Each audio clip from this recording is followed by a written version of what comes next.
welcome to episode 12 of Or number 2. Things We Play, or episode 2, season 2, Things We Play versus the World. However you're counting. It's Tuesday the 24th of April 2012. My name's Mike Goldman, and with me as always is Shaun. Man, we've been over with always shit before. Well, you are. You're always here. Yeah, that's because I'm a co-presenter. I'm not your psychic. No, but that's why I'm the telling you whether you're superhero here. here. I'm the superhero here. Superhero. You're my Robin. All right. We're also joined again this week, second time appearance, by the lovely Joe. Hello. Hello, Joe. Hello. How are you? I'm good. You? Yeah. Yeah. Not bad. Not bad. It's good to have you back on the show. What episode were you on before? 10. So It was 2 10? episodes ago, yeah.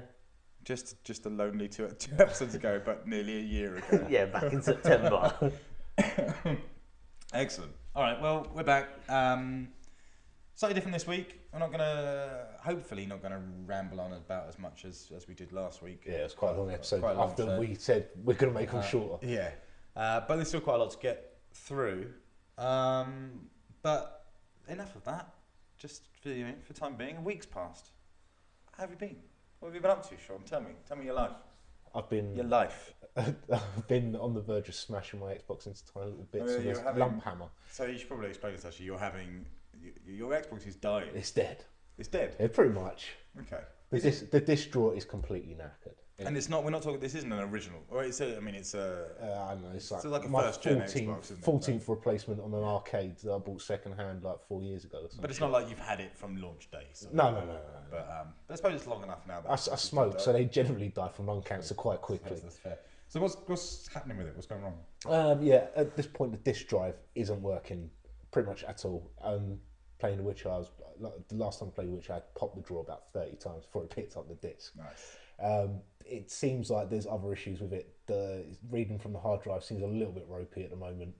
I kind of get a blue screen for ages when I power it up. It doesn't show the boot logo that's and nuts. stuff. A blue screen. I've never even No, it's is that just yeah. TV, You know, okay. it kind of takes a It's second. not like a Windows error message. No, it's not like hard drive failure or any shit like that. At this point, I might emphasise, it is on its way out though. It hasn't got long. Excellent. Well, that sounds like a lot of fun. No, Xbox is a peanuts these days, surely.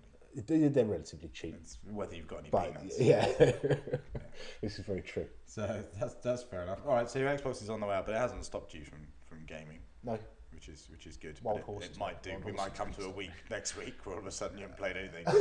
playing Game Boy games, Yeah, Game Boy exactly. Advance. All right, well that's fair enough, I suppose. Joe, how about you? How have you been? Not just in the last week, but in the last 12 months. I've been good. I've been well. Playing games, watching shit. That's good.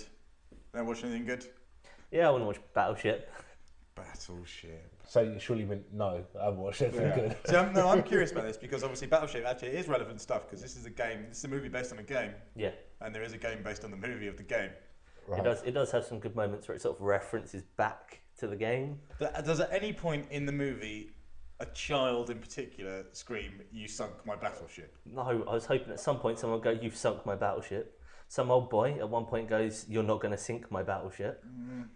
It's not quite so. Does anyone say D-13? Yep. There is a grid reference point, and they're like target. Well, they don't go D reference; they go Delta this because it's a military ship. Yeah. But at points they are targeting coordinates and firing missiles. Excellent. Oh, that's all right. I'm missing. Yeah. But it's got.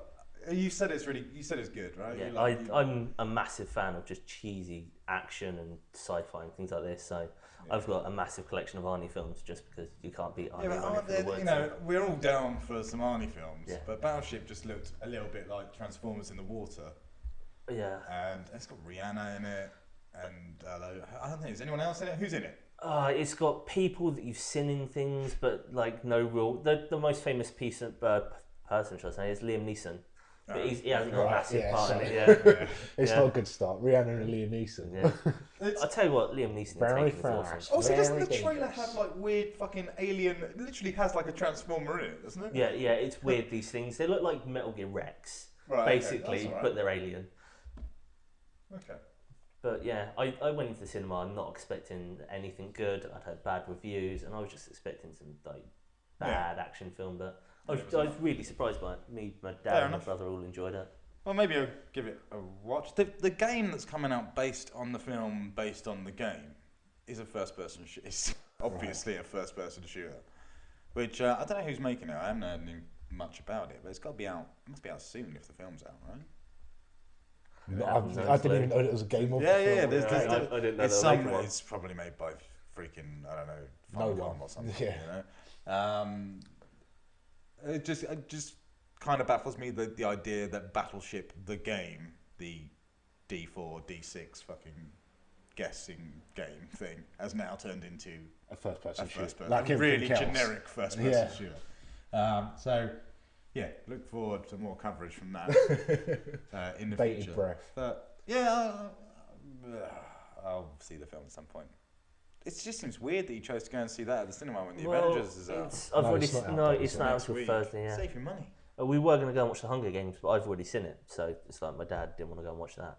So we went and watched Cabin in the Woods. Didn't want to go and watch it. Wasn't on until the afternoon. We went at about 2:15 yesterday, so we weren't going to do afternoon. That was mid-afternoon cinema visit. It's the best. That's when it's the quietest. I suppose, yeah. It was like Luke and my dad were rained off from work, so they were just like, let's go to the cinema. Oh, fair enough. I haven't done cinema in ages. Maybe Avengers. That's what I'm. Yeah, I think. And possibly Spider-Man. No Avengers. Is there no Avengers game? There's not, is there? Not that I'm aware of. There was. I think there was. I think it was canned. It happens a lot with Marvel. Marvel Online got canned, didn't it, for 360? Yeah, it's just weird though for you to get a movie without the, with after Thor and Captain America. Yeah, because Spider-Man's getting. Yeah, exactly. And Spider-Man game looks really good. Looks like a lot closer to number 2 out of all of the games. Because of Thor and the others, and it's not surprising Avengers isn't getting a game. There was something. I think there was like some really. I can't remember exactly who was doing it, but it was someone cool, and it had some. There was some videos of it out before it got sort of too far along, and it looked fucking wicked. And I can't remember what the detail. I'll have to look into that. There was something that had promise about the Avengers movie game, but evidently not enough. Tweet when you. So we'll share it out. All right. Well, that's that. Not a lot's happened to me in the last week. I dug out a load of old game consoles. You were saying, you were joking earlier about how you might be next week talking about Game Boy games. Yeah. I actually raided my mum's attic so as a person that doesn't keep. I don't save my game consoles. I'm not a collector of them. I have stuff that I like. I've got my Vectrex, which is, that will stay here forever, and that's kind of more an ornament sort of thing. Yeah. And then I have, my 360 and PS3, and that's kind of all I use. But I've discovered from just going through my mum's attic that I have, stuff I dug out the other day now, or things that are in this building. There's a Commodore 64 over in the side with a shit ton of games, and a shit ton of joysticks. If you need a quick shot joystick or anything like that, I've got 1,000 of them. I got 2 N64s that I dug out yesterday, a Dreamcast and a shitload of games, a Jaguar, a Saturn, a PS1. Is that it? That's maybe it, but that's more than I was planning on keeping. Yeah. And now it's just a pain in the arse. In fact, Joe, as we talked about earlier, you'll be leaving this building today with a brand new N64. Congratulations! Brand new second-hand N64. We've got a brand new N64. Well, cutting edge. At least I'll have one for once. Exactly. You could be playing Jet Force Gemini tonight. Yeah. Right. So so I found all that stuff. So I've been. It does accrue though. I found at one point I did have 2 original Xboxes, a PS1, a PS2. A Saturn and a Dreamcast, and I gave the Saturn and Dreamcast and the PS2 away. So I still got PS1. It's kind of tricky. It's like, what do you do? I forgot I've got an Xbox somewhere as well, actually. But it's like, what do you do with it? Half the stuff's not worth anything or not worth enough to actually get rid of. It ends up being really bulky. What am I going to use an N64 for now, really? Doorstop? Because it's like, unless you've got the games that you plan on keep forever that are the really good ones, you're not going to buy any more games. I downloaded Mega Drive games. I've got General Chaos on the Mega Drive. Which I won't get rid of because I love that game. I'm never ever going to play that on a Mega Drive again, ever. So what do I do with it? I've eBayed some stuff, Don't blame you. But again, an N64 is not worth anything. You did find a couple of scuds. You had the two games on Dreamcast. Oh, on Dreamcast, yeah. I found a copy of Rares and Bang.io. Bang.io. Which they're currently on eBay because people love that shit. Yeah. Well, obviously it's just got kind of 2 re-releases, hasn't it? It's got one on Xbox Live. I think both are on XBLA actually. I think Bangayo's on there as well. Bangayo's on there, yeah. Is it? HD remix. Yeah, and Rez is on there. But it also came out recently on DS as well, Bangayo, didn't it? Okay. So it's kind of had a relaunch of it. Well, yeah, they're going like gangbusters online. And Rez, obviously, Child of Eden came out not too long ago, so... Yeah, exactly. I mean, and that sort of stuff, it's always sort of, it's got a high bar. And there's a lot of love for the Dreamcast, so that's the one thing. It was fucking nuts going through the box and just finding I'm swearing all the time again, aren't I? So we wouldn't do this episode, but here I am. I found a bunch of Dreamcast VMUs. Oh, yeah. Visual memory units. Yeah, and looking at those, it's like, I remember how they were cool. They were really cool. They were novel at best. I mean, don't get me wrong. I've never used one in any way that was cool. In fact, I think the only thing that I really ever used it for was the little KO guys in Sonic. In Sonic Adventure, yeah. There's those. There was a flying game, which wasn't that from Power Stone? You got a flying aeroplane game. Oh, maybe, yeah. Which like and there was something for Choo Choo Rocket, I think, as well. Maybe some sort of maze thing. I'm not sure. Possibly. But I thought they were really cool. I still find the idea that you plug a screen into your controller. Yeah, it was just never really used. It was never many companies took advantage of it. Dreadful little LCD screen. Well, it was a Tamagotchi inside your controller. Yeah, I suppose. Well, that's not great. But when you consider all the stuff that's going on with Wii U and just the ideas of having this sort of separate screen, it's kind of interesting. Sega were ahead of the game with the Dreamcast. And do you remember the PS1 had a similar thing? Was it before? The little mini PS... They looked exactly like VMUs, but they were little mini PS1 memory cards with a screen. Don't think they ever came out in this country. Come on, guys. Doesn't sound familiar. I'll show you them afterwards. But there was a little it was like a PS1 memory card that had a screen. Looked sexier than a VMU. Right. Didn't connect to anything else. But don't know what the hell that was ever used for. Oh, okay. But they've existed. I think that may have come for first. partaking in that. Important information about PS1 memory cards. Didn't get them over here. So, So that's fair enough. So, old stuff. I'm never going to go back to it. Occasionally get out of the Saturn. I'm tempted to hook up the Dreamcast just to have a blast on something. What? Soul Calibur, Space Channel 5? I don't know. Soul Calibur's kind of alright if you've got a couple of people to play. Yeah, and it was, at the time, it was phenomenal. Yeah. But nowadays, maybe not so. I think I'm maybe done with my fighting stuff. So, interesting blast from the past there. All right, well, let's move on to talk about some games. Some recent games. Let's get some stuff. Yeah, let's get some stuff in. We've got to start with The Witcher, haven't we? Yeah. Roll it on from last week. Last week we had a brief chat about it. Me and you played the first sort of 3 hours, got through the prologue, I suppose, and into the sort of first mission, as it were, first level, first chapter. And since then, I haven't actually gone back into it. I've done a lot of arena mode stuff, which I'm quite enjoying. But the game has not grabbed me enough yet to pull me full. To get you to play it. Yeah, we'll get me to invest time in it. Bear in mind, there's other stuff that we will talk about in this episode that does cloud it. Trials is one of those things. But Joe, did you pick up Witcher as well? Yeah, I picked up Witcher. Okay. I'm final act now, so I'm in the last area. Yeah, so I'm a lot further than the pair of you. How has that? Interestingly, then you can answer this question. How long is it roughly, or has it been? I don't know. It's like I haven't really checked time wise. I played a lot of it. It's 3 weeks.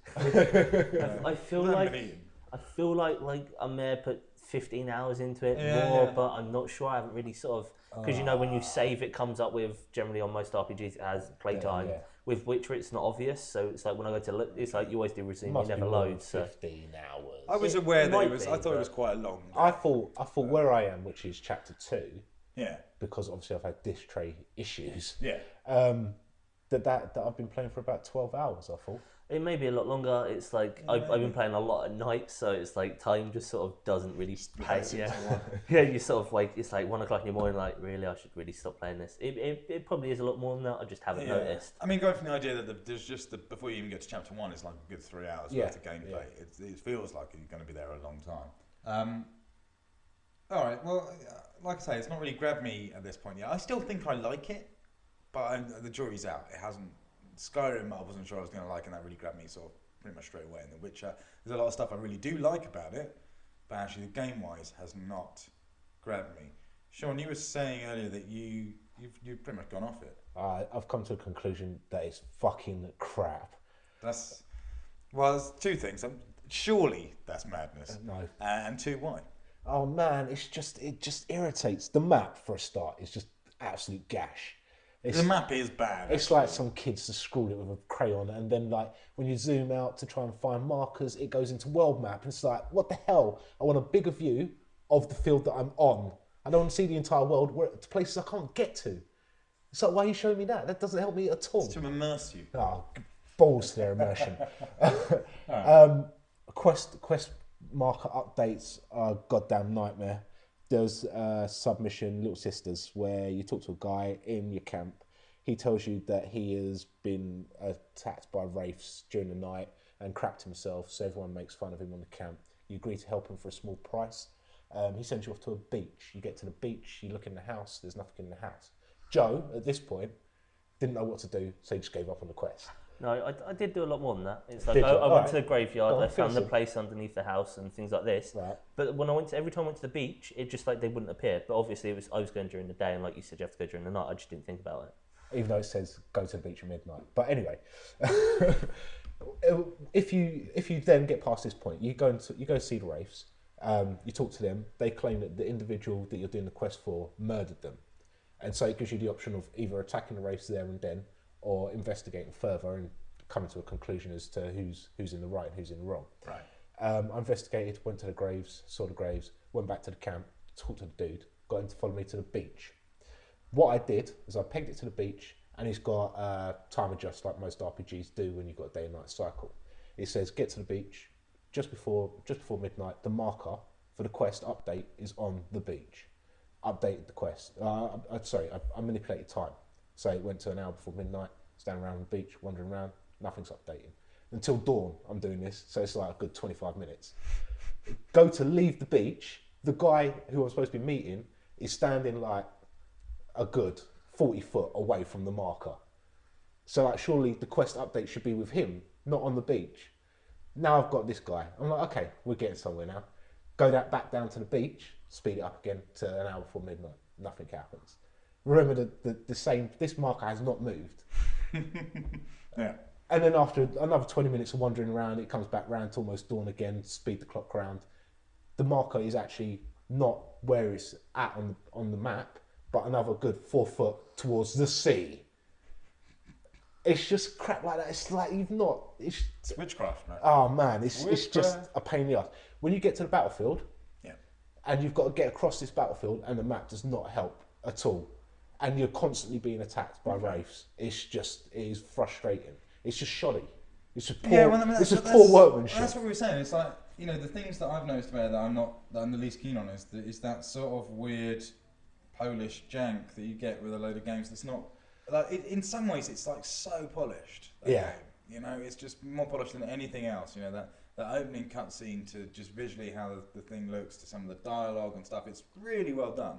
And then there's other bits, just basic stuff that you take for granted now. That's just poorly executed. Things like the map and the quest objectives and stuff like that. I don't like the movement of the character. We talked about this last week. Glitchy. He just like flies about all over the place, and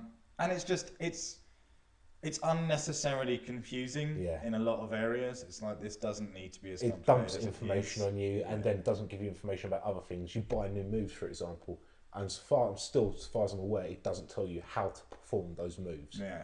I've got like a spinning attack where you can hit multiple enemies at once. No idea. Yeah, no, actually, it's a good point. Actually, I do wish it did tell you, it gave you an opportunity to stuff. Because when you like in the arena mode, it's like, you've earned the ability to parry from behind. It's like, well, cool. How? How?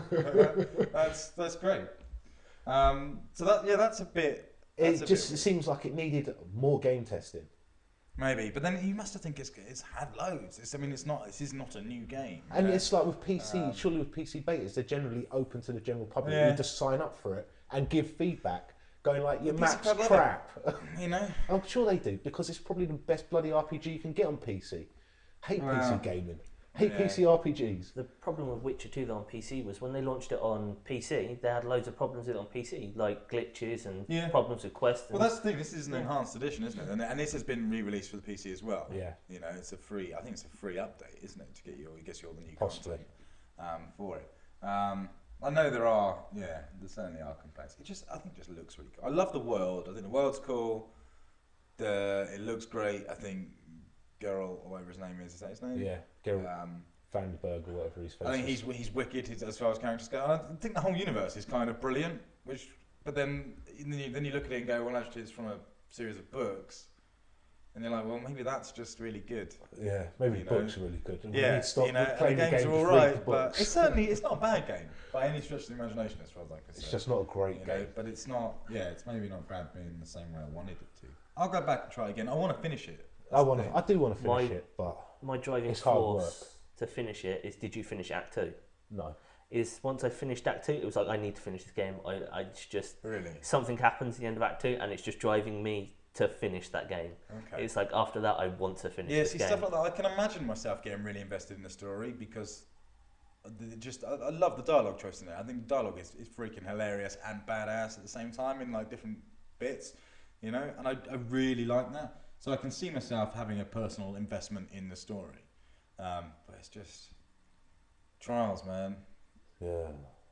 Trials has stopped it. It stopped it. But we'll get on to that. Okay, was there anything else anyone wants to mention about Witcher 2 that you feel was... Look stuff up online. If you want to progress in this game, it's kind of very tough. It's really tough. Last week, my brother was going to go and buy it. He was like, "I want to go and pick up this game." And it's like, well, you don't like this sort of stuff. I've tried. He's like, I hate Assassin's Creed. I'm not into that sort of thing. He doesn't do Batman, Arkham City, or anything stuff like that. He doesn't do Mass Effects, and he doesn't do Skyrim. So I was like, if you don't do any of those things, you're probably not going to like Witcher, which is at least in some parts similar to all of those games in some way.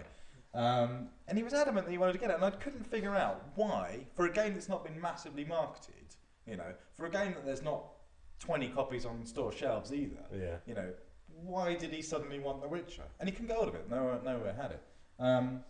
He's not going to like it. No. The tutorial is enough to kill you. Yeah. The other thing was, I was online talking to a couple of guys whilst one of them had just bought the game and was going through the tutorial. He had a good experience. So multitasking. Exactly. The level of information going into that man's head. Because one of them was asking me questions about stuff that happens later on in the game and how to get through it. So he was trying to listen to that as well as read information, which he just throws at you in massive amounts. The thing with it though is it throws information at you in massive amounts, and then simple things like you play your first game of dice doesn't tell you how to play dice. That's a good point. And then they call it dice, but it's dice poker. So it's like, I'm just trying to play dice, assuming the man with the highest amount of numbers wins, but it's not. It's dice poker. So I didn't know that. I played dice for a little bit in it, and I was just sort of like, well, I'm just going to bet whatever and then see what happens. And I think I won once and I lost once. I've played 2 games and won both of them. Oh, really? Yeah. It's strange. And one of them's for a quest. Yeah. You need a quest item that you need to win off the guy from poker dice, of which it hasn't told you how to play. I was getting... Oh yeah, I won. I'm so angry at that point. I kept losing, kept reloading, I'm just like, just give me this item. It's like, send me on the quest, get me to raise 1,000 in gold. Don't make me play this stupid luck-based game. And it's like, later on, it's like the more dice you play and the different dice players, they have like higher skill levels. So the game cheats basically and gives them better dice. So it's like, this guy's a higher level dice player, and it's just like, you haven't told me how to play this. You want me to win this item. I was just getting so angry I had to turn the game off. Yeah, you think with that sort of thing, so just like lower level dice players would just make more mistakes rather than higher level ones would just be like getting better dice. Better, yeah. You'd have to sort of engineer a crap player rather than a good player in that sort of game if it's a random element game. I always find it weird. Like, why do these games even bother putting that sort of shit in? Distractions. They're never great, are they? No. I mean, like Red Dead had maybe all right poker tables. Yeah, Fable 2. But Fable 2 does it. The Shenmue did it, didn't it? I'm never into that. I think it's part of the reason something we've gone over again is why I don't get involved in things like blacksmithing and stuff in RPGs, because it's like I'm not interested in that lower level stuff. No, I don't want to roll a dice or make a sword. I just want to hit things with a big sharp object, and then level up. The thing that's really weird with Witcher is that you've kind of got your training path in your skill trees. You've kind of got sword fighting. You've got magic. All those things are cool. I want all of those things. And then you've got alchemy. I don't give a shit. I'm never going to level up anything in alchemy ever. I hate that frustration of never knowing. And I get this all the time whenever I play any RPG of not knowing what to do with my skill tree. Yeah. You know, do I do the stuff I want to do? Do I like certain stuff? Is the stuff I should be doing that I'm not doing? And it always freaks me out. I always get a moment of panic where I'm like, am I supposed to be upgrading my hit points, or whether I can carry 2 weapons? And it's just like, you bastards! I can't have it all now. And the 9 times out of 10, the wrong decision makes no bloody difference anyway, because the point where it starts to make valid distinctions on how your game's going to go, you're at a certain level anyway that you're okay. At the beginning it doesn't really matter. If you don't unlock parrying behind you, you're probably not going to die any more than if you unlocked something else. Yeah. But then later down the line, it just stabs you in the back. Yeah. I hate that That's stuff. right. You should have unlocked this shit. Yeah, it's like just make my character get better as. That's what I want. I want my character to just get better as I play. Simple. I don't care how he gets better as he plays. Just noticeably better as I play.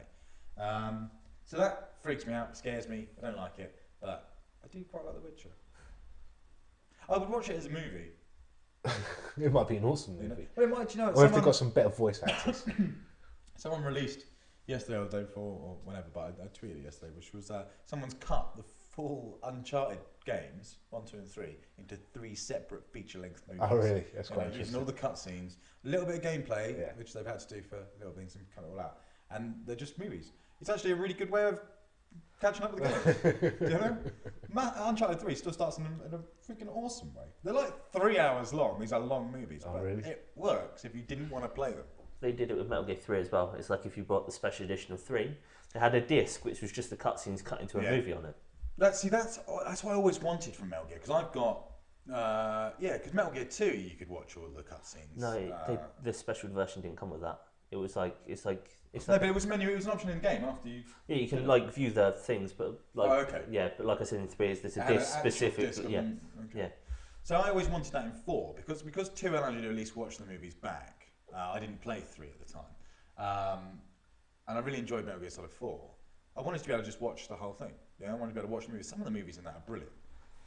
You can't. There's no option. You can't even watch any of them. No chance. The sheer fact that game has to install on the PS, going back now, but the PS3 has to install certain chapters on that game as you go along. Yeah. Okay, and it's like a 10-minute install session, mid-game. Yeah, so you'll get to chapter 3, it's an install. You get to chapter 4, it's another install, which rewrites the chapter 3 stuff. So if you go back to chapter 3, then you install it again. It's a pain in the ass. That's the only way you can watch stuff. It was actually, I ended up getting, I did some stuff for BAFTA at one point, and they gave us, I've got DVDs of all the cutscenes of Metal Gear Solid 4 because of that, just to watch. Oh, okay. But it just ripped video files. But yeah, that's, I'd watch some games. The Uncharted stuff made me think in that way of like, actually, probably one of the few reasons that I own a PS3 is the Uncharted games. They're kind of the games that I really enjoy them. They're pretty cool. They're not on anything else. There's not really anything else that's on the PS3. So I could have saved myself a PS3 and just watched 3 YouTube videos. Heavy Rain would be good as a movie. Yeah, Heavy Rain. Because Heavy Rain's basically just a movie and you do QTEs. But was it Shenmue 2 had the DVD or Shenmue 1 in it if you bought it for Xbox? Yeah, it had like some... Yeah, that was kind of strange. It wasn't just cut gameplay and things. There was more effort put into it than that. It was like a really long previously on Shenmue type Yeah, thing. I never watched it because I played Shenmue 1. How was that nuts big old box case with 2 Dreamcast things in it and stuff? Oh no, you're talking about that's the Xbox version. Yeah, the isn't it? Xbox version. Yeah, golden times. All right, well that's we've deviated from Witcher now long enough to move on to the thing that stopped me from going and playing it hardcore, and that is Trials HD.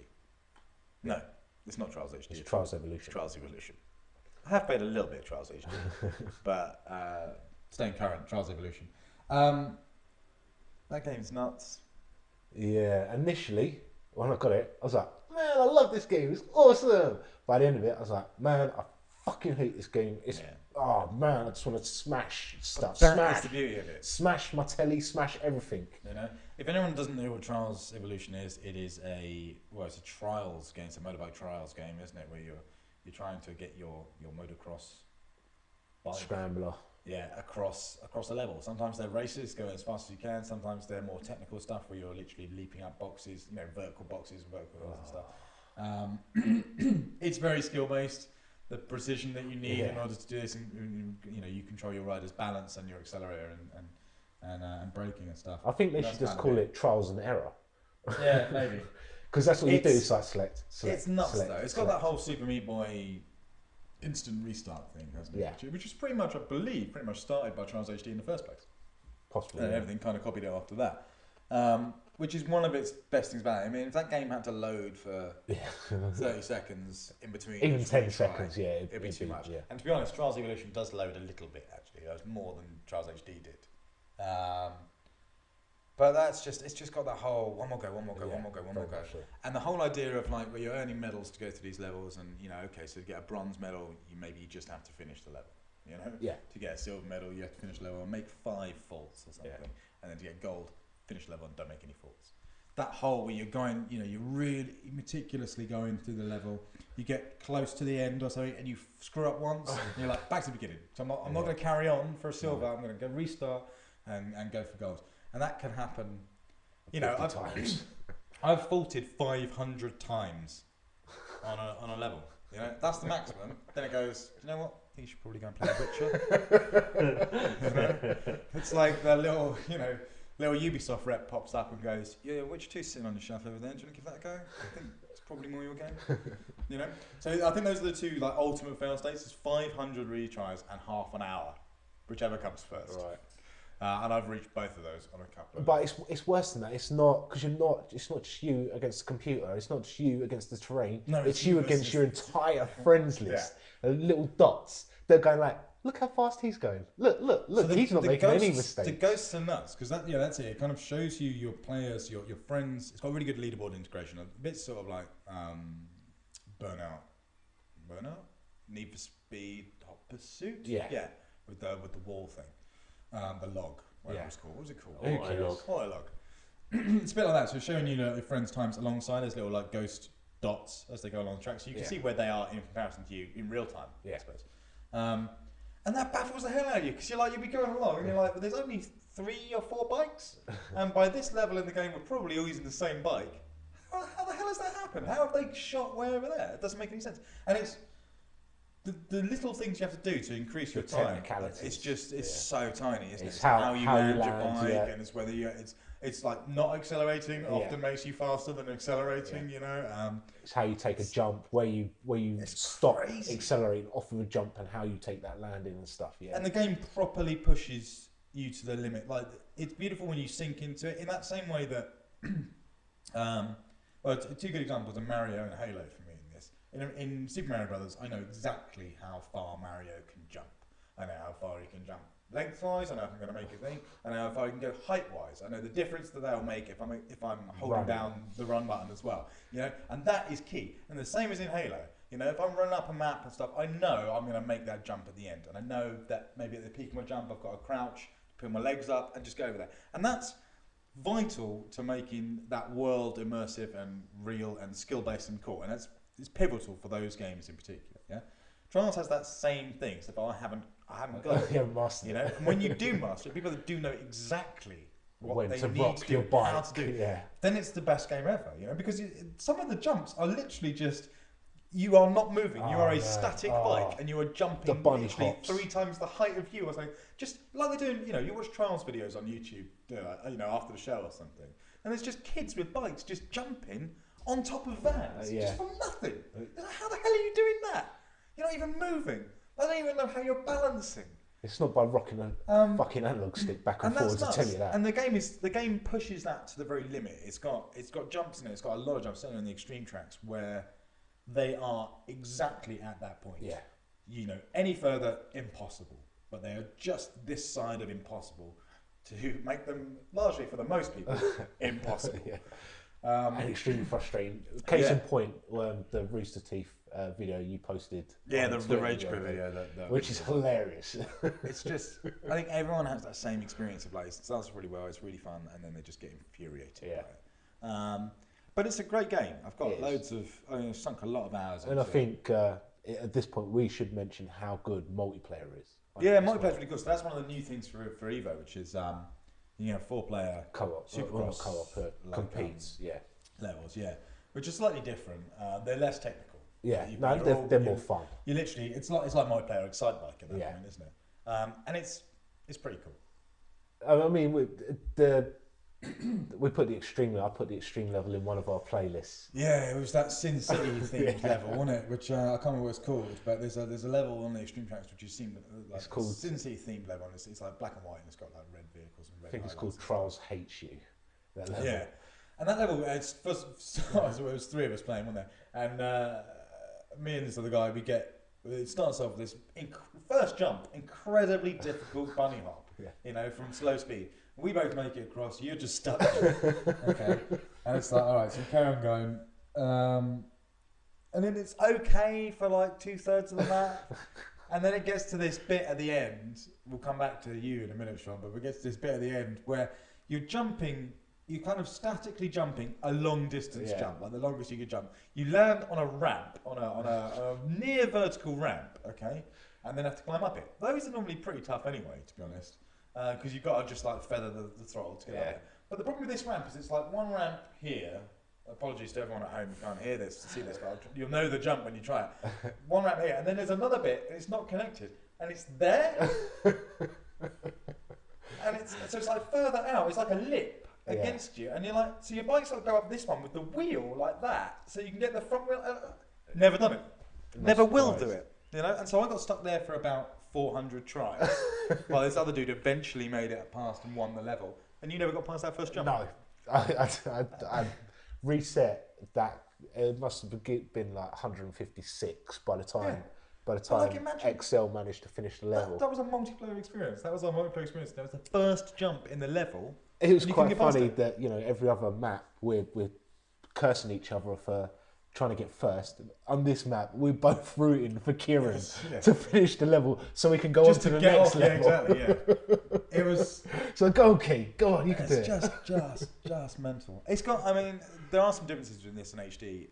I think it's a bit easier than HD. Possibly. It seems to be a bit more sort of... Doesn't have the big roller cage balls and stuff in the map style. It's a nightmare. And there's some stuff missing. It's got a level editor in it that's just mind-blowing, but also... The camera you was having issues with, wasn't you? Oh man, level editors I love, because I think the idea of them is brilliant. I always have lofty ideas to try and make these amazing levels and stuff. And also just like playing other people's stuff. But then I don't think I've ever used one. I don't think I've ever used one properly and made anything out of it, because I was always massively excited by Far Cry's level editors, because they were always really cool. Never did anything with them. Forge, never really did anything with that. Forge was quite meticulous and time consuming. Yeah, but it's still one of the better. I don't know. I think navigating Forge and navigating. Trials, the camera's just fucking weird, and it floats off, and you can't do anything. And I've kind of got the hang of the camera in Trials, because I've been working on a map. Yeah. And I put in a fair amount of time, and I've kind of got how the track works and where to bend them and stuff. I think part of the problem comes from, in the Trials level editor, you're still making a Trials map. Yeah. And the level editor itself comes out of that Trials world. Do you know, like in Halo, it's first person shooter. In Forge, you're still in first person, and you're still laying stuff down in the world as it kind of looks in the game. Yeah. You know? In Trials, when you go into the level editor, you're kind of almost in a first person world again, and you're laying stuff down, or almost RTS-like, I guess. And it's difficult to almost but to almost sort of keep in mind that you're making this 2.5D racetrack, you know, and it's just so I think the big problem is if you're holding an object when in level editor, you can't then turn the camera. You have to place it, then turn the camera, then align it to how you want it and where you want it. But the stuff people are making is mind blowing. I can't stress that enough. I mean,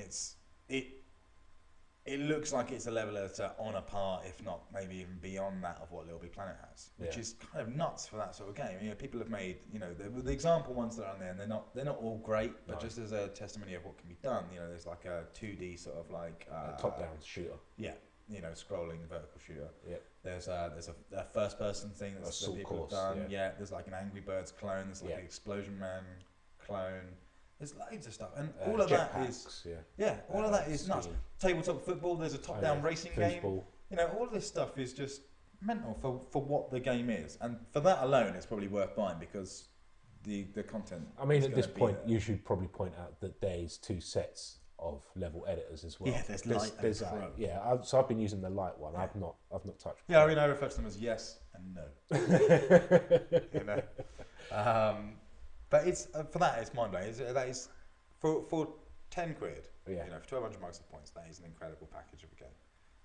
And it's got all the little mini games in there as well, which the first one had, which are also pretty cool. Yeah, some of them are really good. The UFO I really love. I hate the UFO. It's weird that you like the UFO, to be honest. The UFO one's just nuts. It's once you get the hang of the physics, like, then it's what is it cool. like? What's the game it's like? It's like almost like something else. Yeah, I don't know, like a lunar landing type thing or something. There is actually a lunar lander PC game. Yeah, exactly. That's what I was referencing. And it's got some other ones. It's got like this cool skiing one. Yeah, skiing one. The Explosion Man game is part of that thing, which is a bit weird. I don't know if I've done that one yet. Yeah, it's literally Explosion Man. It's your guy off the bike, and you have 3 explosions that you can hit. You hit the A button and you blast him around the level. Okay. You have to avoid spikes and water and stuff. And every time you hit a horizontal piece of geometry, you recharge your 3 explosions. But then there's stuff that's missing that I kind of really liked. Remember in the first game there was that cool special one where you were carrying a trailer with a bomb in the back? No, didn't play. You had like a trailer attached to the back of your bike and it had a missile in the back. Right. So you have to be really careful so not to set the missile off. And there's similar stuff to that, like you've got the ball in the balancing thing on this, and I don't know. It's cool. It's worth 1,200 points, easily one of the best XBLA games that you'll find out there. It broke records, I think, actually, for day one sales on XBLA. I'm not surprised, you know, because it's the kind of game. Well, I've never owned the first Trials, but I've played it. Well, the first one is the best-selling XBLA game. So I'm not surprised that number 2's broken records, because you'll know of it word of mouth. And once your mates are on there and they're all in parties together and ignoring you because you're playing something else, then I didn't realise how much history there was to the series anyway, and that Red Links have been making these for a while. Like Trials HD is essentially a sort of port of Trials 2, right, which was a PC game. Okay. They didn't do Trials 1, so I don't know what happened with that. There was all sorts of weird, just like on Mini Clip and things like this, there were Trials games that were just 2D. I remember playing them back in college. They were just like 2D Trials games, and they've been around for years. There was lots of stuff there, because I remember playing Kickstart on like the Spectrum, which was one of my favourite games ever, which was literally like, you know, it wasn't Excite Bike doesn't really count. Excite Bike's like too simple. Yeah. You know, it's just ramps and spinning things. But things like Kickstart, which I think is more similar to what you're referencing, you know, where there's just sort of full 2D and you're, you know, using weight and stuff. And it's cool. It's really cool. It's a weirdly addictive game though, but just be prepared. If you get it, be prepared to be angry at some point. And it was horrendous. And the horrendous music, which we'll be playing in our gap. In fact, I think we might even take this opportunity. We might even take this opportunity to go for a break now, and we'll slap in the music. This piece of music that you're going to hear plays when you turn on Trials, and you can't skip it. You can't skip it. You the music starts playing when the Xbox Live Arcade logo is up. It's before the game's even there, and you cannot skip it. It's both horrific and fantastic, all in one go. I think they got to the end of their budget. I think they had like 15 quid left, and Tony, can you do exactly? Can you do a rap? That rap you were doing earlier. Just do it again. Quick, press record. Yeah, exactly. We're recording on their phone. So we're going to play that now, and then we're going to come back and talk about some other stuff, including Ghost Recon. I think there's something you should know about me. I just happen to like trials, I like danger, I like fire, I like nitro, I like getting it wild, I like a bit of blast, I like taking it fast, I like going to the end and doing it with no class. Trust me on this, the moment you've been waiting for, kiss of death. And I'll meet you at the next step, but you can't beat me, so baby get in line and guess where I'm coming from all sides, high above, files blasting off Monday Nitro. Okay, and we're back. That was, I don't know what that track's called. The worst track ever. But it's from Trials Age. It's not from Trials HD. It's Trials Evolution. I know. It's bad. That's original. They made a lot of original music for that game. Oh, okay. And that's what came out. That's the end result. So, they should probably go back to licensed music. It's weird. And what a weird choice to put as your opening music as well. It's like this represents our entire game. Yeah. It could be a good ploy though. You put a really bad song at the beginning, people aren't expecting much, and then the game's awesome. Yeah. But people pretty much knew what the game was anyway. Yeah, exactly. And for a game that's sold that many, you know, it's that many. You think they'd have a bit better budget for music? It's weird, but it doesn't. You know, it's still, regardless, it's the game that's worth getting. Gets the. I suppose it's a bit kind of tongue-in-cheek, a bit ironic, a bit. Yeah, I mean the game's got a weird sense of humour anyway. It's got hidden squirrels throughout the whole game. And the limbo level that we didn't mention. Yeah, exactly. It's cool. Yeah, it's just a good point. There's a limbo theme level. There's Portal references, and there's loads of stuff. It's really, you know, it's cool. It's a gamer's game.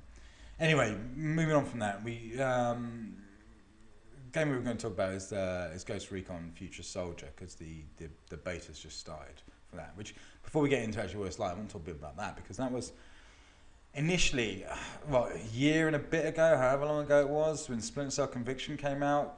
Ubisoft were like, yeah, buy Splinter Cell Conviction, you'll get access to the Ghost Recon beta, which at that point was coming not far after that game came out, you know.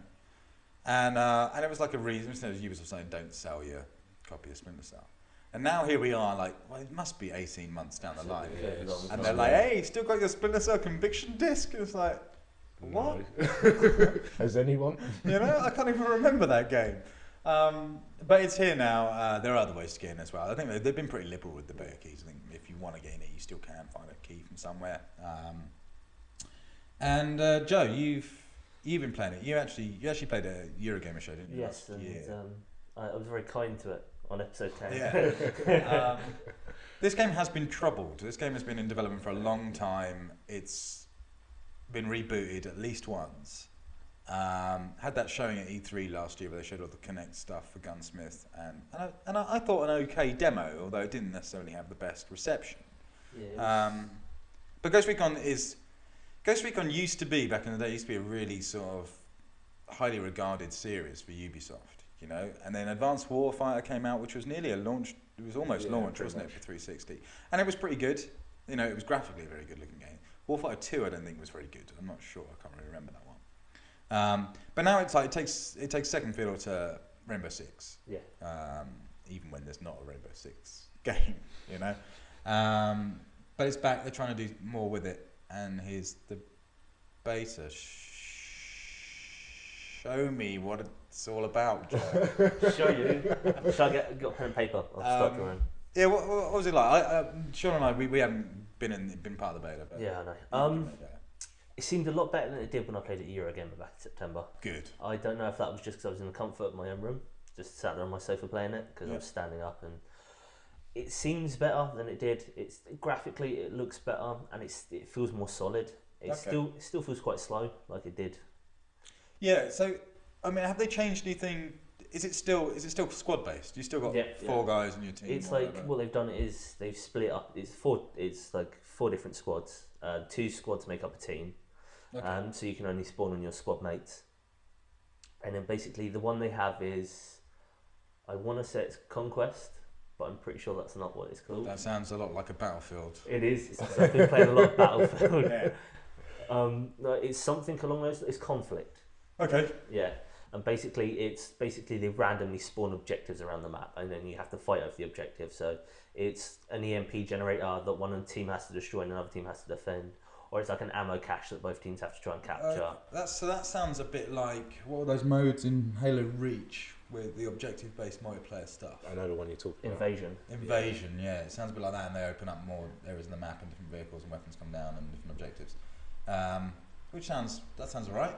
It wasn't Invasion though. It's like it's always the same objectives. With this, it changes. It randomly, it'll be like we'll give them that objective. So you can play the same map twice, and both times we'll have different objectives.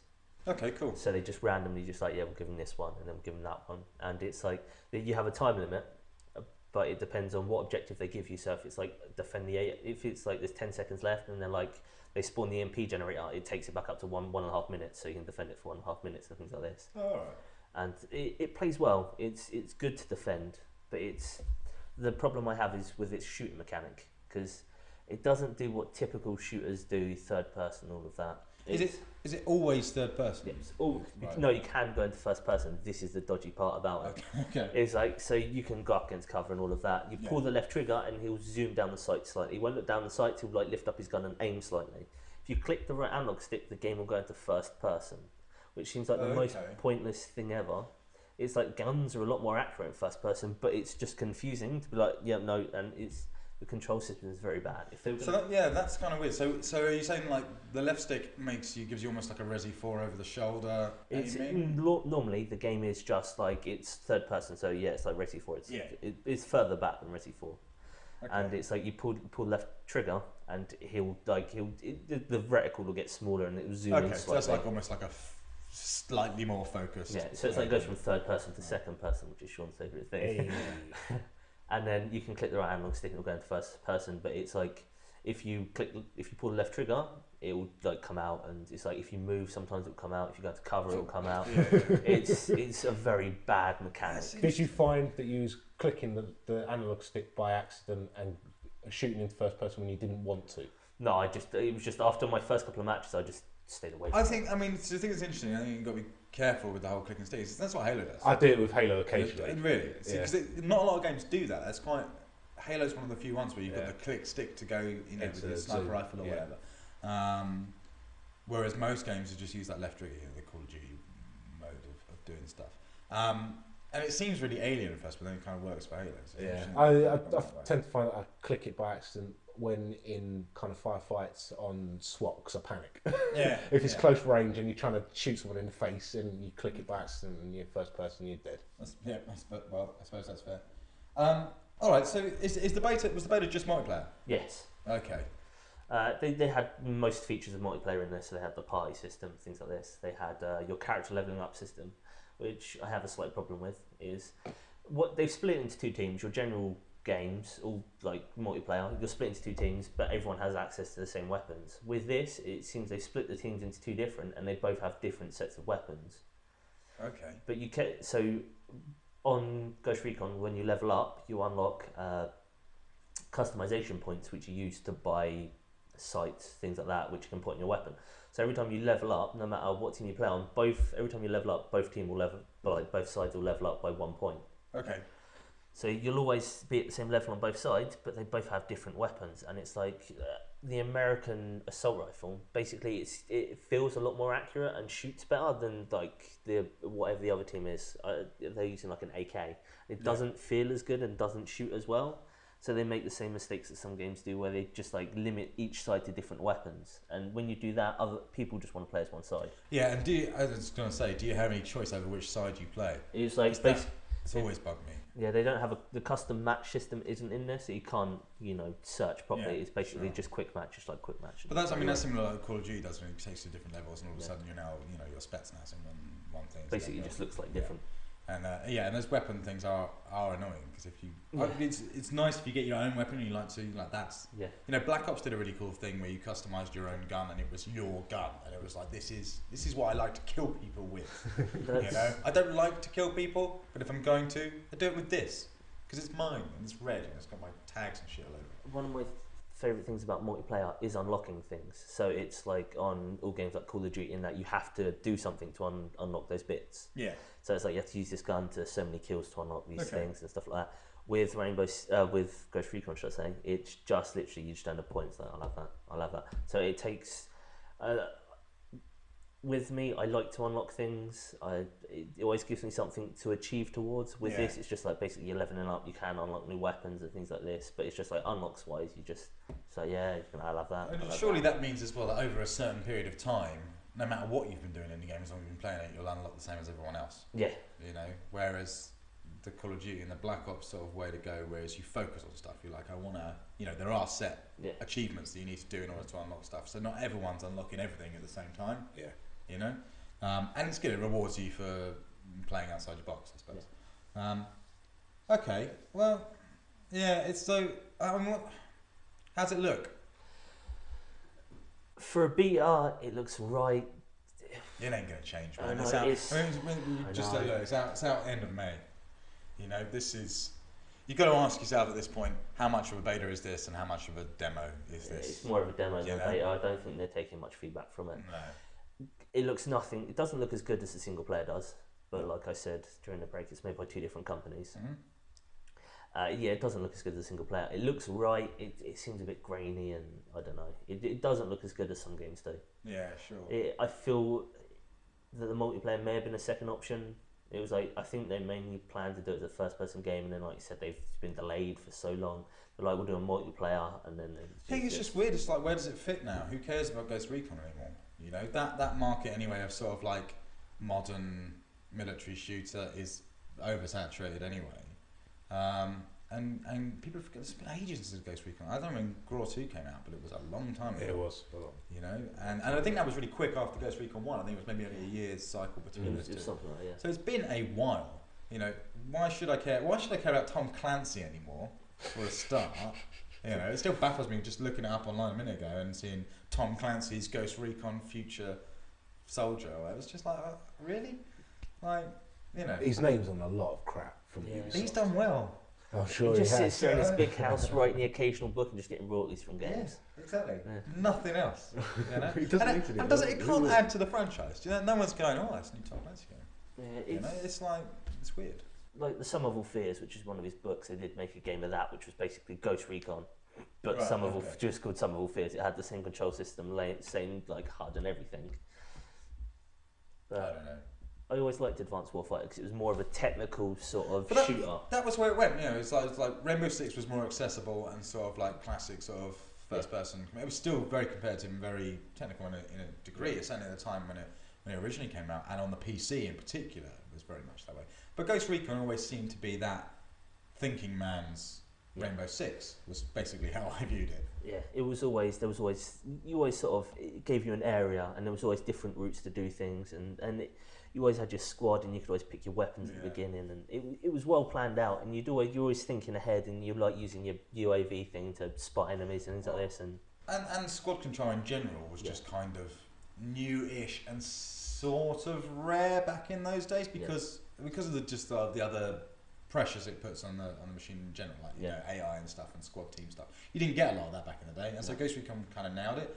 You get a little bit of squad stuff in a hell of a lot of games nowadays. And it's kind of not that fun either. I never really found it all that much fun to go, you go over there, because there was no really good way of saying you go over there. You know, although you know it's got Connect stuff. Maybe the Connect's all right. I don't know. That's why I always love Rainbow Six Vegas. Yeah, for its squad control. Breach that door. I'm gonna go through that one. Yeah, exactly. That sort of like level of simplicity is kind of what you want, because in the real setting, you know, not that I have any experience of the real setting, but you'd presume that you'd want to give these orders quickly and concisely. Yeah, you just like, you over there now, go. That's it. You know, these guys in real life are just waving their little hands around. Yeah. You know, so I don't want to be sitting through loads of menus explicitly going, you go over to that door, wait 3 seconds, when he comes over, you breach that door, you go in, shoot those 2 guys, while this other third guy comes in from a separate door and shoots that guy. I don't need that level of detail. But Vegas can go into that, so you can snake cam under doors, you can mark enemies, and they'll take them as priorities and things like this, and you got like different ways of breaching doors. I never felt I needed to. I always felt like I could just run in, kick the door down myself, gun everyone down, take a few bullets, but I'm alright, and then I'm John McClane as opposed to fucking Norman Clancy. My objective was always to do things as stealthy as possible. So it's like if me and my brother would play Vegas, I'd always control the team and they'd just do nothing, and me and him would work through entire levels just using silenced pistols. See, that's why I always liked the terrorist hunt stuff. I always was a big fan of the amount of time I spent playing terrorist hunt, especially on the first one, just to level up. Yeah, well, I want Ghost Recon to be great, but I'm not convinced. I feel the single player is going to be a lot better than the multiplayer. I think the multiplayer is just an afterthought. That's how it feels anyway. It's so weird these days how much visibility, or it feels like we have a lot more visibility on games in trouble than we used to. Yeah. Do you know what I mean? Because it's just errors. It's just people like Ubisoft coming out and going, "Here's a game, it's coming out soon," and they show it to everyone, and everyone goes, "What the fuck?" And then it just disappears, and you're like, "You completely cocked that up." You know, like Nintendo are probably going to rename the Wii U at some point. Yeah. And it's like, that's a really transparent. Sorry, totally dicked that one up. Didn't mean to. And we never used to see that. I don't know. No, we did. If you read magazines back in the day, I think it's because the internet makes everything more accessible, so everything's far more visible. If you read magazines back in the day, what I used to do is like I'd keep all my old issues of Edge, for example, right, and then every kind of 6 months I'd go back through old magazines and going like, yeah, this is out in 3 months' time. Like, I wonder what happened to that. Where's my Frame City Killer? That's all I want to know. All right. I think it's just a high level of visibility in general on all things. Yeah. Through the internet. It's just funny when they do very public demonstrations, normally at E3, and then go, because they don't expect the reaction in the same way that they get it. I think Ubisoft are quite bad for that as well. And certainly recently. It was like when the Ubisoft rep would come round and Cheryl would always go, so what's happening with this Ghost Recon beta? And he'd just never say a word. It's like, yeah, so this is this. And it's like... And here we have Call of Juarez, Cartel. We don't give a fuck. I mean, it's from working in it myself, on certain games, I know how freaking frustrating it can be when you're expecting something to happen, then all of a sudden the reaction, someone higher up or something, or some panic that happens. Might not even be connected to your game, but it changes the whole environment. And you're like, we ain't doing that anymore. And you can prep for 6 months to be showing something off the press, and then the day before it's like, we ain't showing that. It's like we end up showing something else. For example, Heroes of Ruin. Yeah, exactly. Of which I've got a lovely T-shirt. Yeah. It was due out by now. Yeah, it was supposed to be out like January or something. 3DS just disappeared. It's certainly the course of game development never does run quite as smooth as you kind of want it to, and it's expensive business which changes everything. And I imagine when you're working in the industry and you're doing something, you're working on a project and you think it's fantastic, and you're so close to that project, it's like in front of your eyes. Yeah, exactly. It's hard to get a realistic view on it sometimes. And be objective, and you start to believe your own hype. Yeah. Which is always... You believe marketing people's hype. Yeah, it's always a bad idea, isn't it? So, I wanted to go on to, you said Gunsmith was in the beta as well. You, if I remember correctly, Joe, are a bit of a psychopath, a bit of a gun enthusiast. I'm guns, military, all sorts. I'm a big fan of history and things like this. I do pay a lot of attention. I watch a lot of documentaries, and I'm the sort of person that's like, that's not where the bullet ejects from, and things like that. It's like, people complain when the game's not realistic. I notice these things. I don't really mention it, like the conversation we're having about actors blinking when they shoot, which they should. Actually, we should bring this up. So basically, your premise that you brought to us now is that if an actor in a movie blinks whilst firing a gun, it's military personnel, police forces, things like this. They train not to do this. Yeah. So you blink in the middle of a shot, you're not looking where you were shooting at before. So you're firing off a few rounds, and you blink, you're just like firing a gun blind. Okay. So that's why they always train not to. So like, if you're watching like, I don't know, CSI or whatever, they're trained police. They should not blink whilst firing a pistol. It's like on Bones. It's like David Boreanaz or whatever. He plays an FBI agent. He's in the gun range. He's firing off his gun, blinks every time he pulls the trigger. It's like it's terrifying, man. It doesn't no one wants to fire that gun. No one wants to fire that gun. Yeah. I'd like to think as a sniper you could blink as much as you like. Yeah, good. Give it a go. But I suppose that makes sense. Okay, I'll tell you what, next time you play Sniper Elite, blink every time you pull the trigger. I will be looking for blinking actors in the future now. But we must stress, because we have to take this a little bit further, it does depend on the situation. It's an actor playing someone who shouldn't be blinking. So Michael Douglas in Falling Down. Yeah, he can blink. He's just a guy with a gun. Yeah. So it's several that he's taken off Hispanic gangsters. Fair enough. If the character's not had any previous experience in firing guns in their backstory, then it's fine for them to blink. Yeah. But if they were just policemen or things like this, then they shouldn't do it. So everyone will never invite Joe and for a movie night. What came up, how this came up, is the fact that he was impressed that Rihanna in Battleship fires a minigun because she doesn't blink. Although we had already established that bitch has fired enough guns in the real world. She don't blink any time. All right, fair enough. So anyway, Gunsmith. It's in there. It didn't have the Connect. I don't know if the Connect stuff was in the beta. It might have. I don't know. Connect. Okay. I don't have enough space for it. So Gunsmith was the customization. Yeah, so it's like you pull it apart, the gun comes apart, you pull your hands together and it goes together. On this you pull the left trigger and the gun goes together. You can go to the firing range from there and all that sort of stuff. But it's like when the gun's apart, it's like you have a wheel at the bottom if you're using a controller. You have to use the analog stick because the D-pad has 4 different options, so it's long range, close range, and there's a couple of others which I can't remember. Okay. And so it adapts that weapon with unlocks you've got to that situation. All right. Or you can go into the gun specifically and then it will come up with trigger, magazine, stock, barrel, under barrel, side rail, gas operations and all this sort of stuff. So it's like you can change the length of the barrel. So if it's longer, it's more accurate. But if it's like fire slower. If it's short, it's less maneuverable and things like this. So they all have plus and minuses to it. Like you can get a shorter barrel, so it's more maneuverable, but it fires at less range, and then you can add a scope to increase the range. And you can get, like, if you've got an assault rifle, you can get different triggers, so it's automatic fire, semi-automatic fire, or just like the amount of upgrades you can do. So it's like every option there is, you can upgrade it. So you can have like armor piercing bullets mixed with a longer barrel, with fire rate gas, like operation system. You can have like a laser sight on the side. I mentioned foregrip. You can have a non-adjustable stock, so it doesn't move as much. And it's just like you can go really in there, and it's got it with sniper rifles, assault rifles, submachine guns, light machine guns, pistols. Everything pretty much can be changed in that way. Alternatively, you can just have random gun. Random gun. That was the cool thing I showed at E3, wasn't it? With the guy doing the Kinect gunsmith stuff, where one of the options was just like, oh, Xbox random gun. Yeah. And that seems like the possible worst way to prepare for a battle ever, because the machine's just going to give you anything.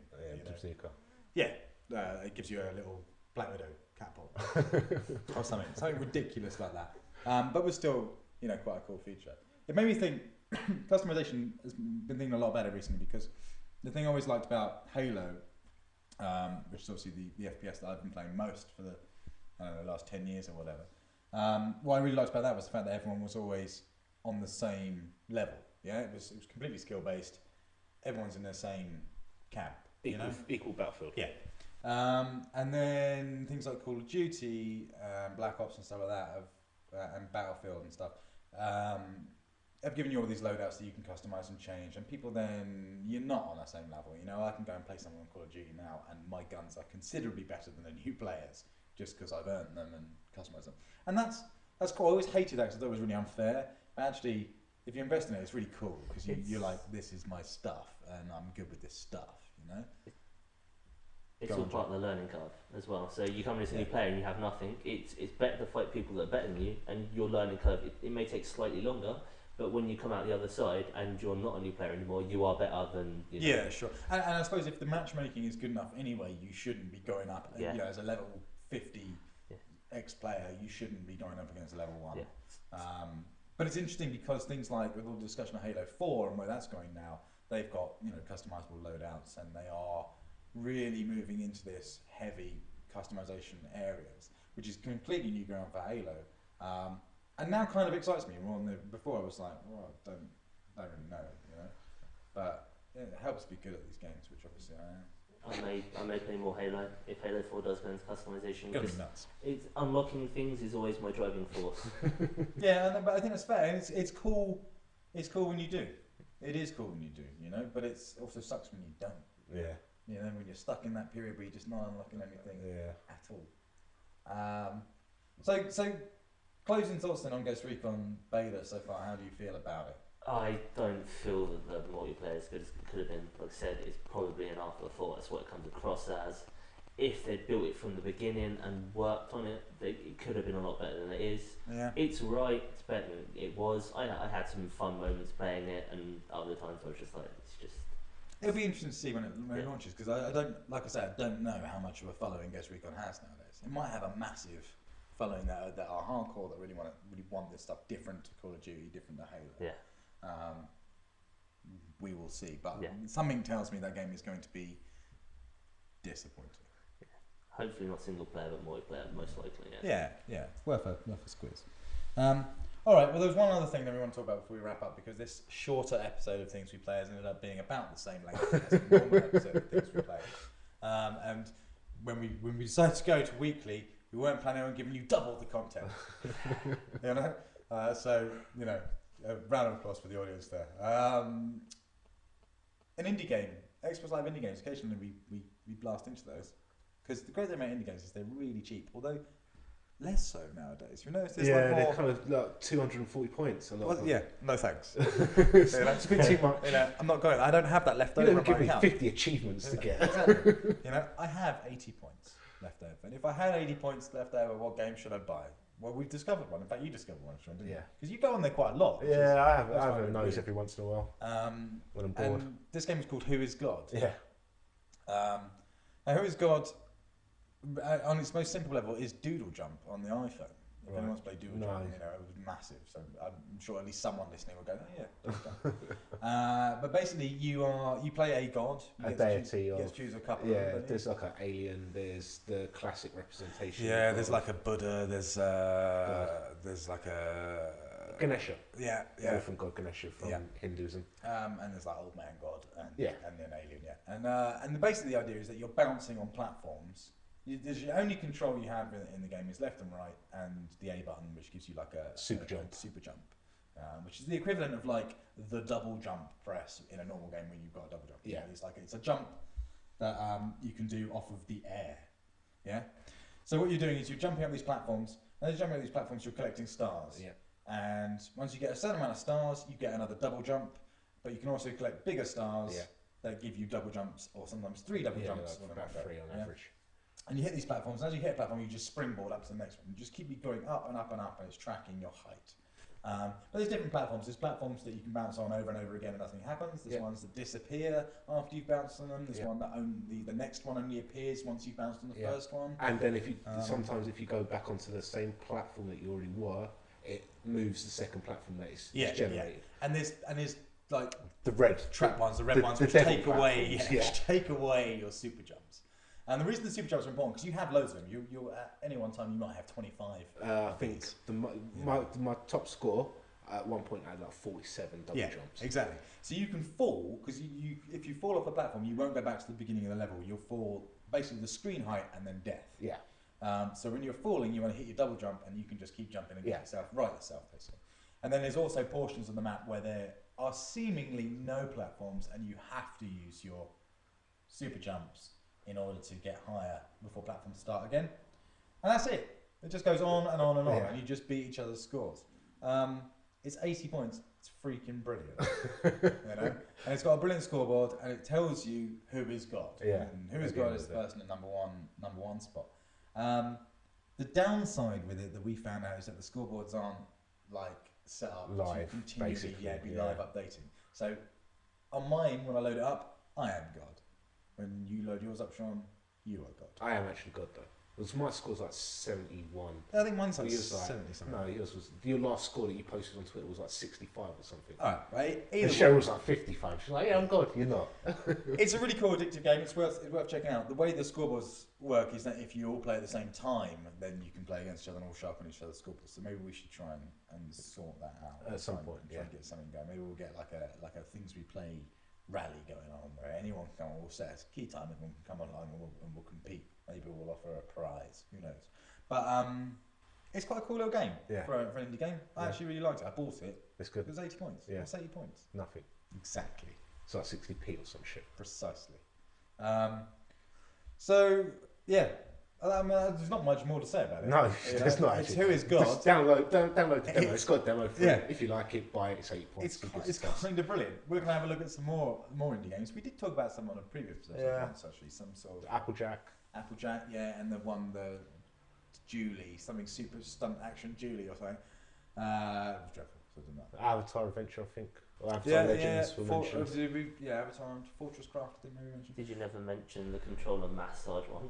The controller massage. No, I tell you what we haven't mentioned, which I've just realised, like, forget your massaging games. I wish there's loads of them. Yeah, I know, it's creepy. I downloaded Are You Smarter Than a Cheerleader? Right? And it turns out you're not. I totally recommend it. Just get the demo. This is weird, man. It's a game. It's called Are You Smarter Than a Cheerleader? Just the demo will give you enough. You get, I think the demo gives you 2 or 3 different cheerleaders, and it's just video footage of a girl standing in some creepy dude's living room at the end of the living room by the curtains. Right, she's just standing there in a cheerleader outfit. Clearly not a cheerleader, just a girl in a cheerleader. Not particularly hot, but all right. And the guy off camera asks you and her a question, a video game based question. Or it might be over different topics, but I think there's definitely video games on. So it's like, what's the name of Mario's brother? And then 4 options will come up, and it'll be like Luigi, Francesco, and Martin, and Blim Blam. And then she'll have to guess, and then you guess, and you find out who got it right, and it just shows you video footage of her going, Luigi, and he's like, yay! And then at the end, he's like, that's great, say thanks to the people at home, and she's all like, thanks, yay! And that's it. It's freaking creepy. It's like this guy, the guy who made that game, you know, and who shot those videos almost certainly raped those kids. You know, allegedly. But it's something really wrong about it. I thoroughly recommend it. Are you smarter than a cheerleader? Probably. You know, for just not being in the situation that they find themselves in, you are definitely smarter than a cheerleader. And that's it. That wraps it up, I think. That's episode, whatever it is, 12 of things we played. Or two, you know. One of them. Confused a whole lot. We'll be back next week, next Tuesday, 8 p.m, with more fascinating chat. If you want to catch up with us in the meantime, you can always email us at thingsweplay@gmail.com. We'd love emails. People should email us. Email us and something will happen. I email you. Not you emailing me, the people, the good people.